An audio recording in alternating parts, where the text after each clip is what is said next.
Professor Naeem Zafar साहब university of California Berkeley से हमारे साथ मौजूद है। प्रोफेसर साहब, ताज़ा जो सदर ट्रंप का बयान है जिसमें वो यू टर्न ले चुके हैं ऑलरेडी स्ट्रेट ऑफ हॉर्मुज़ पे टोल लेने वाली बात पे उन्होंने कहा जी अब इन्वेस्टमेंट करेंगे अरब ममालिक अमरीका में मज़ीद और टोल हम नहीं लेंगे, लेकिन एट द सेम टाइम उन्होंने ये जो बात की है कि अगर मुआहिदा ना हुआ तो दोबारा हमले होंगे और फिर अब अब एनर्जी सेक्टर को टारगेट करेंगे, पुलों को टारगेट करेंगे। सो अभी भी इस अखज़ से मैंने तो कम से कम बयान अखज़ किया, नतीजा अखज़ किया कि ये अभी भी मुआहिदा चाहते हैं और he is looking forward to an agreement or MOU or whatever it is. So जहां हमें लग रहा था कि अभी फ़िलहाल बातचीत की कोई गुंजाइश नहीं है या अभी तो हमले चलेंगे कुछ दिन, क्या हम ये उम्मीद रखें कि हाँ जी 48 घंटे 72 घंटे कोई बातचीत हो सकती है, कोई बैकडोर डिप्लोमेसी चल भी रही है? बिल्कुल चल रही है और कुछ ना कुछ होगा। देखें ना, आप ये समझें कि अमेरिका और दोनों ईरान ये डिप्लोमेटिकली ही जीतेंगे। दोनों के पास मिलिट्री की ताकत नहीं है कि दोनों के लड़ाई कर सकें और ट्रंप के पास लॉजिस्टिकली वो नहीं है पॉसिबिलिटी और पॉपुलैरिटी की भी पॉलिटिकली भी नहीं कर सकता। तो सोल्यूशन तो डिप्लोमेटिक ही होगा, लेकिन क्योंकि इतनी कॉम्प्लिकेटेड सिचुएशन है, आप 1.5 सफ़े का MOU लिखते हैं तो उसमें सब्जेक्ट टू इंटरप्रिटेशन होगा। वो it's not very precise language, सिर्फ 1.5 सफ़े का है। तो दोनों साइडें अपने आप को इंटरप्रेट कर रहे हैं डिफरेंटली। अब ये जो ट्रंप साहब ने जो धमाके शुरू कर दिए हैं, बमबारी शुरू कर दी है, this is his way of putting pressure. तो ये प्रेशर होगा 3 दिन या 4 दिन या 6 दिन, दोनों पार्टीज पे दोबारा आ जाएंगी। द गुड न्यूज़ है कि जो फ्रेमवर्क डिस्कस हो चुका है, जैसे स्टेट ऑफ हॉर्मुज़ का जो MOU है, फ्रेमवर्क तो है, उसको ज़रा प्रिसाइज करना पड़ेगा। तो बजाय वो होने के वो 1.5 सफ़ा का होगा, वो 5 सफ़े का हो जाएगा। उसमें मज़ीद क्लैरिफिकेशन आएगी कि कैसे हम काबू करेंगे स्ट्रेट ऑफ हॉर्मुज़ की ट्रैफिक को, कैसे होगी हमारी टेक्निकल डिस्कशन होगी, कब होगी। तो बिहाइंड द सीन तो डिप्लोमेसी चल रही है, लेकिन टेक्निकल डिस्कशन बंद हो गई है। तो देखें, I am still very hopeful कि हो जाएगा। अनफॉर्चुनेटली ये बमबारी is gonna hurt people, but there is no other way. Right, वो तो नज़र भी आ रहा है। डॉक्टर साहब ये बताइएगा, where does Israel stand at the moment?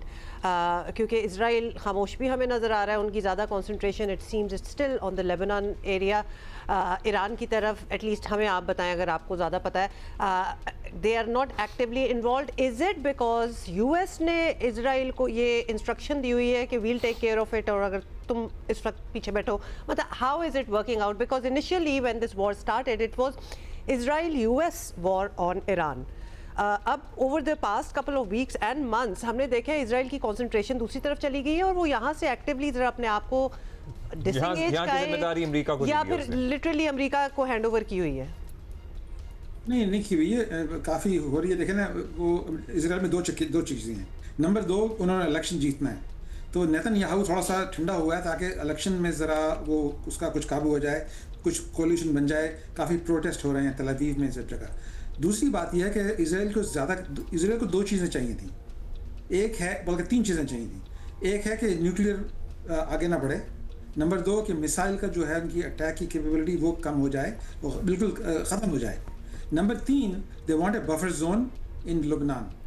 जैसे शाम के साथ तो गोलान हाइट्स उन्होंने काबू की थी 67 में, बेशुमार सेटलमेंट हुए, वो गोलान हाइट्स कभी वापस नहीं की, देंगे भी नहीं, कह भी दिया नहीं दूंगा, कभी नहीं दूंगा। ये सदर्न पार्ट ऑफ लुबनान इज़ द सेम वे। तो अमेरिका कह रहा है कि यार तुम मुझे काम करने दे, तुम्हें चाहिए, तुम्हें 60-70 का बफर जोन चाहिए, वो तो मैं नेगोशिएट करा देंगे, अभी ज़रा ठंडा होकर बैठ जाओ। तो इसलिए नेतन्याहू साहब थोड़ा सा ठंडे होकर बैठे हैं कि उनकी बात हो रही है। जब सेटलमेंट होगी, उनको बफर जोन मिल जाएगा लुबनान में से, तो बस आप आराम से बैठें ज़रा। अच्छा प्रोफेसर साहब, ये भी बताइएगा, अभी बीच बचाव कौन कराएगा? जाहिर है पहले तो पाकिस्तान एक्टिव था, अभी भी एक्टिव आई एम श्योर हम होंगे ही, लेकिन साथ ही साथ कतर भी हमारा साथ दे रहा था और सऊदी अरेबिया भी कहीं ना कहीं बातचीत में मददगार साबित हो रहा था। अब तो हूसियों वाला मामला भी चल रहा है, आपको पता है यमन की तरफ से सऊदी अरेबिया पे भी हमले हुए हैं, वहाँ भी एक अलग टेंशन बनी हुई है खित्ते में। फिर कतर ने भी आई वंडर कि क्या किया होगा, क्योंकि सबसे पहले कतर की वेसल पे तो ड्रोन हमले से मामला शुरू हुआ था, मिसाइल जब खामनाई के जनाजे के दौरान ईरान IRGC की तरफ से फेंके गए थे। सो अब पाकिस्तान ही कर रहा है या अभी भी दीगर ममालिक पाकिस्तान के हमरा सालसी की कोशिशों में लगे हुए हैं? हमारी जिम्मेदारी, पाकिस्तान की जिम्मेदारी इस सूरत हाल में क्या बनती है? देखिए पाकिस्तान की जिम्मेदारी भी है और पाकिस्तान की सेल्फ इंटरेस्ट भी है। तो इसलिए हम ये नहीं कि हम अच्छे सिटीजन होकर जिम्मेदारी करें, हमारा बहुत फायदा होगा अगर यहाँ से सैंक्शन खुल जाए और तिजारत शुरू हो जाए। बिल्कुल। तो कौन मुल्क कर सकते हैं? तुर्की और पाकिस्तान और Qatar. Lindsey Graham was against Pakistan, वो बड़ा कतर को फेवरेट करता। लिंजी ग्रैम की डेथ हो गई है, चलो हमारे लिए थोड़ा फ़ायदा।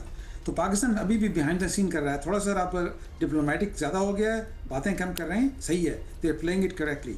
अगर कोई बयान ना दें, डिप्लोमेटिकली इसको सेटल कर दें, people will get back together. Islamabad में या स्विट्जरलैंड में आके देखें, within few days they will be discussion started. Pakistan is playing is card correctly behind the scene, खामोशी से।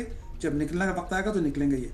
अच्छा, एक मुख्तसरन अगर आप बता सकते हैं, जब जंग हो ही रही थी और फिर MOU हो गया और अब दोबारा हमले शुरू हो गए, इतने मिसट्रस्ट में अगर दोबारा बातचीत शुरू हो जाएगी, तो MOU हो भी जाएगा, उसका क्या मुस्तकबिल होगा? क्योंकि पहले वाले पे तो फिर भी कुछ एतमाद था, लेकिन दोबारा वहीं आके खड़े हुए में हम। देखिए ना, उसके क्योंकि प्रिसीजन चाहिए। अब ये होगा, जो नया होगा MOU को रिवाइज करेंगे, अपडेट कर देंगे, इसमें मजीद नयाकात डालेंगे, भाई ऐसे भी करना है, ऐसे नहीं करना, वो नहीं करना। तो डिप्लोमेटिकली वो उसको ज़रा रिफाइन किया जाएगा ताकि ज़रा और कंट्रोल हो। ट्रस्ट बहुत कम है, आपकी बात सही है, लेकिन इसका चारा भी नहीं है। उसके क्या कर सकते हैं उसके बाद? क्या कर सकते हैं उसके बाद? दोनों के पास ऑप्शंस नहीं है। अमेरिका की लॉजिस्टिक इश्यूज हैं, Dr. Naeem, thank you so much. That's all the time we have.